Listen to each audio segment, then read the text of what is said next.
چې تر کومه د دې غروسو کې تېرېږي تر هغو پورې به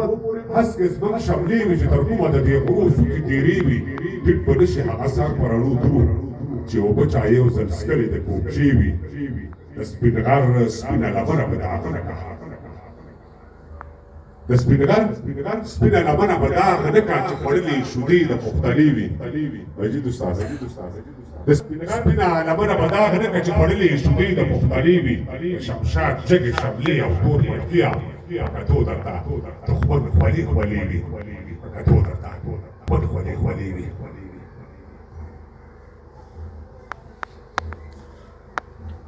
نظم په بدنامۍ چې څوک راغلي سر یې نه دی وړی جوهر صاحب په بدنامۍ چې څوک راغلي سر یې نه دی وړی دنګو سوارو دنګو سرونو دلته هم خوړلی په دې زانګو کې فطرتي داسې لقب پروت دی چې روب ترې نه ځي خامخا ماشینره خوړلی موږ غریب یو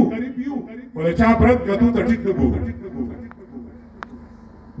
غریب یو خو د چا برند کتو ته ټیټ نه ګورو هر یو ګستاخ ته مو د سر سترګې ته لږې ایښې د همت دنګې منارې مو د روږو ټیټې دي هرې بلې ته د سوري په پوړی خېچو خلک زموږ د تندو کرښو ته ښه نه ګوري خو دومره بد نه یو دا مخونه مو غربت تور کړي که د انصاف ترازو ولګېد او ټول شروع شو دا به ثابت نه شي چې موږ بدفصل خلک یو که د انصاف ترازو ولګېدو ټول شروع شو دا به ثابته شي چې موږ افغانپسند خلک یو څو ځل مو خلکو د تنقید په نوم ګریوان شکولې برداشت کوی شو موږ ته خدای هر دې سینې راکړي که اجازه پرې زه هم دوه درې تنقیده لرم امید کوم چې د تندو کرښه مو ګونجه نه شي چې د شرابو په موټر باندې د چا مهر وي بند یې کړي دا خو انساني تکلیف ته زیان رسوي او زه د مذهب په ارتباط خبره نه کوم صالح صاحب زه د مذهب په ارتباط خبره نه کوم دا اثبات شوي چې زنانه مرضونه جوړ شول که چا د خپلو اعتبي پټۍ پلان خنثی کړ موږ حاضر شو که چا د خپلو اعتبي پټۍ پلان خنثی کړ موږ حاضر یو ټوپک ورته په ځمکه کېږدو اوس د هیبت د منارو سیورو د ډډه یو چې توکل په خدای چې زموږ ویلي به رنګ کله راوړي خپله به دوه توکه شي وبچ وي رڼا به راکړي موږ سحر په نښه کړی د سپېدو لمنې دا په تیاره کې د بلال غږونه اورو ګورې به ورډ شي که خیر د تیارو لمنې ګورې به ورډ شي که خیر د تیارو لمنې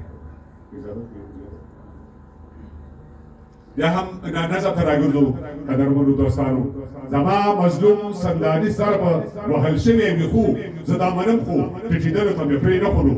بیا نوي نوي منصوبین او تجربین راشي او نوي نوي اوسپنیز لاس راوږده کړي ماته او پر کوپای مې د پلکونو درزهار جوړ کړي ساړه تاوده مې د تندي د کړ خوریت معلوم دی چې بیا د علاج خدای پر مخه کېږي کوپای مې شومې ژر ژر اخونه ترې راولوېږي په ځمکه باندې بیا زما میراثخواره مستحقین راشي بیا زما میراثخواره مستحقین راشي الا په نفس راته ګوتې کېږدي او ولاړ شي رانه بیا زه د خپلو ارمانو ته لاس ترزنې کېږدم د خپلو چاغو پوندو ته مې غرې وواخلي چې بیا د دردونو یوه چپه راشي راکاره شمه د مرګي زهر مې په حلق کې ښکته پورته دومري او د ګما حالت په خوله کې مې شیبې تېرېږي چې